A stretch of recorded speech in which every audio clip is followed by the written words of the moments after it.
So we got to spend 24 hours with the newly released Canon R6 III, and here's what we created.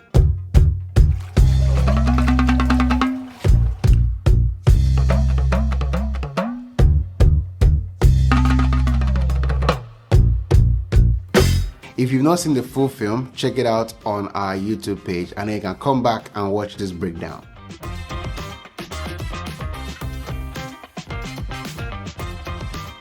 Canon sent us this camera to review for 24 hours, but it did not get to see this video before it goes out, so these opinions are purely ours. For this particular project, we didn't want to read out the list of features and specs because you can find a ton of that on the internet already.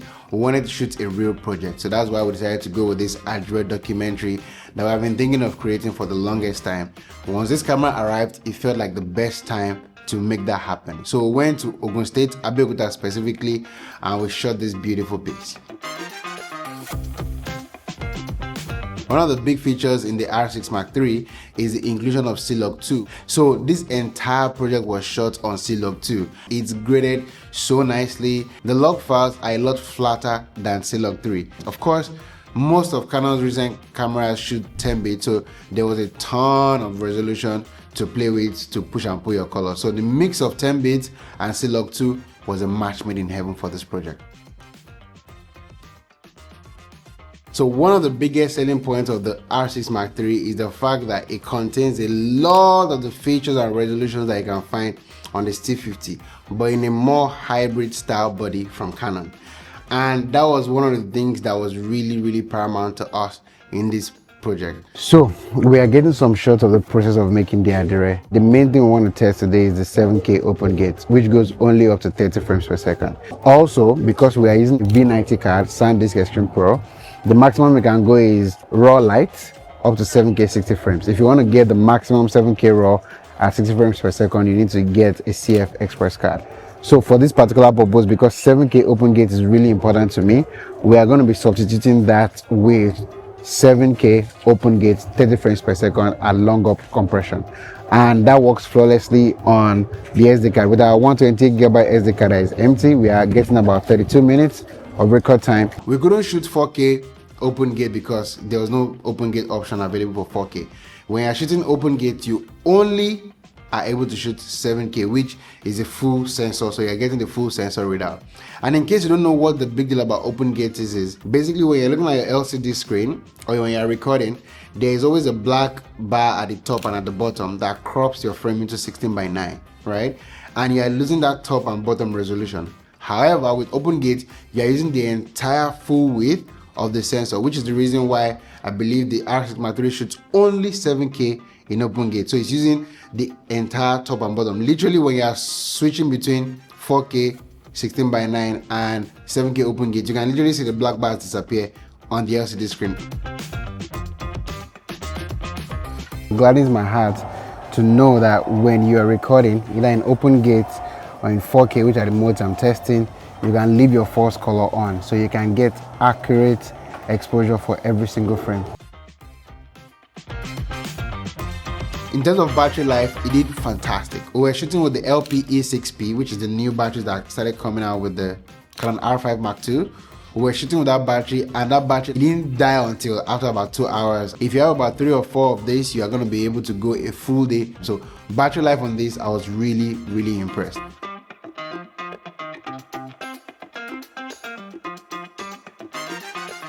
The autofocus was great mostly across board. Canon has been improving their autofocus from generation to generation, and with AI autofocus now, it's only getting better and better. However, I noticed that in some of the shots, because we're shooting Adire and some of them were in the shadow area, the material itself was dark, so we noticed that it struggled a few times in those really dark areas, especially with autofocus. Cameras didn't like to work properly, and especially autofocus needs to see what it's focusing on to focus. It was not something that was so off-putting that I was like, we can't use this camera, but I noticed it like 10-20% of the time. We didn't shoot any photos on this camera because, again, we had only 24 hours. There was only so many things we could test out. However, on the video side, the combination of C-Log 2, 10-bit is a match made in heaven. You have a ton of details to work with, which is the reason why a lot of pro colorists prefer C-Log 2, which is available on this camera. Canon and color science 5 and 6 is like a match made in heaven. Literally, you drop the normalizing lot on your C-Log 2 file, you push and pull your colors a little bit, contrast, saturation, add your secret sauce, and voila, beautiful colors. For the IBs, as you can see in the BTS, there were a couple of shots where we're shooting handheld. I mean, maybe because we have shot a lot of cinema heavier cameras, I actually prefer shooting a ton of my stuff handheld. And I can say, oh my god, the IBs on this is a stuff of in-body image stabilization, and it really shows. So I just turned on the IBs and I realized that when you're shooting open gates, you can only turn on or off the IBs, which is the basic standard level. You can't go into enhanced or customize it further if you're shooting open gates, so keep that in mind. However, looking at the raw files, it was so stable. Whatever Canon is doing, they're doing a fantastic job, and I think it can only get better. Beautiful thing about this camera is that's one official base ISO, which is 800, which is what we shot all the stuff we shot on. We didn't test other ISOs, but I've seen videos saying that there's an unofficial 6400 ISO where the video cleans out very nicely. Again, we only had 24 hours and we're shooting in bright sunlight, so there was no time where we had to increase the ISO beyond 800. In fact, we had to use ND filters to stop down our cameras to get proper exposure outside, so we couldn't test that out. But from the 800, everything looks clean, everything looks good, everything looks fantastic. These are worlds apart, right? The sensor on the Canon R6 Mark III is 32.5 megapixels, I believe. So there's a ton of resolution to play with, both on the photo side and on the video side. The body here is better, the handling here is better. The sensor here, of course, this is 7K sensor that can shoot open gates. That's C-Log 2. So there's been a ton of improvement from the R8 up until this point. So if you are thinking of picking between the two, of course, if you can afford it, definitely go for the R6 Mark III. Fantastic. Again, Canon has been killing it with the focus tracking for a long time, and it has only gotten better and better and better. If you select the face and you're tracking with them on a gimbal or they're moving around, it's going to stay locked on them, and we saw that happen again and again and again on this shot, so that was not a problem at all to think about. So I'm going to say this. We were shooting outdoors for about 2-3 hours under really hot sun. It was about 33 degrees Celsius outside, and we were shooting 7K open gate 30 frames and 4K 120 16:9, and the overheat sign did come up multiple times. In fact, the most scary part was when we were doing the talking head interview.